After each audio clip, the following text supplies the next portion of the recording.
Kita ke informasi lain pemirsa, Musyawarah Daerah atau Musda 9 Angkatan Muda Pembaruan Indonesia atau AMPI di Sulawesi Selatan masih menjadi perbincangan hangat.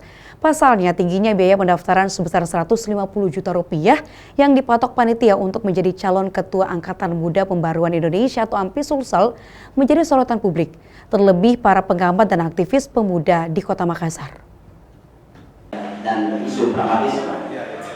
Terkait bakal calon Ketua Angkatan Muda Pembaruan Indonesia atau AMPI Sulawesi Selatan yang wajib setor uang sebesar 150 juta rupiah. Lembaga Pakopi Center atau LPC menggelar diskusi publik di salah satu kafe di Kota Makassar.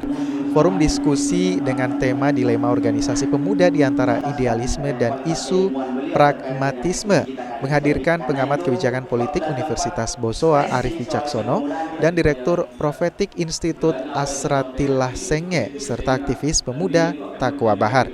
Mereka menilai sepakat untuk tidak mengubah nilai idealisme kepemudaan yang selama ini telah tertanam dalam organisasi kepemudaan. Pragmatisme dalam satu organisasi merupakan hal yang lumrah, akan tetapi hal ini jangan dijadikan sebagai syarat utama dalam suatu pencalonan menjadi ketua organisasi kepemudaan. Pasalnya akan membuat nilai kepemudaan yang selama ini dikenal idealis menjadi terdegradasi. Menurut pengamat kebijakan politik Universitas Bosowa Arif Wicaksono dalam forum diskusi menyatakan adanya isu pragmatis akan membuat citra pemuda menjadi tercoreng. Organisasi kepemudaan dikenal mengedepankan nilai idealisme, jangan sampai citra pemuda tercoreng menjadi pragmatis dan menghilangkan sisi idealis sebagai pemuda harapan bangsa. Dalam setiap organisasi kepemudaan, apalagi yang merupakan organisasi saya misalnya, itu dilegalkan saja yang kayak gitu, dibuat sekalian undang-undangnya supaya hal itu tidak menjadi hal yang tabu lagi. Tapi itu tadi tantangan terbesarnya adalah bagaimana kemudian regulasi itu melawan arus besar idealisme pemuda yang ada di Indonesia. Sementara menurut pengamat politik Asratillah menilai menjadikan uang sebagai syarat untuk menjadi calon ketua di suatu organisasi adalah masalah.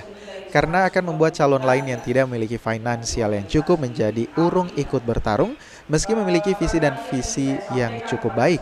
Padahal kita tahu banyak pemuda yang memiliki pemikiran memajukan organisasi. Begini ya, jadi organisasi kepemudaan itu kan sebuah organisasi yang sifatnya non-profit dia ya, organisasi nirlaba. Kemudian tujuannya itu ya dalam rangka untuk ya menciptakan pemuda yang punya komitmen nilai, kemudian punya kapasitas leadership ya, kepemimpinan.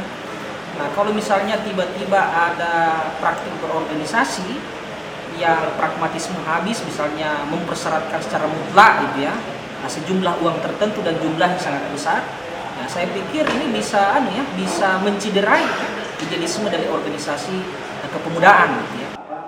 Sebelumnya pelaksanaan musyawarah daerah AMPI Sulsel yang akan digelar pada tanggal 8 hingga 9 Oktober 2022 mendatang hingga saat ini komitmen maju di pemilihan calon ketua umum DPD AMPI Sulsel periode 2022 hingga 2027 hanya satu orang, yakni Andi Nurhaldin Halid. Ia yang menjadi calon tunggal ketua AMPI Sulsel. Dari Makassar, Fadli iNews melaporkan.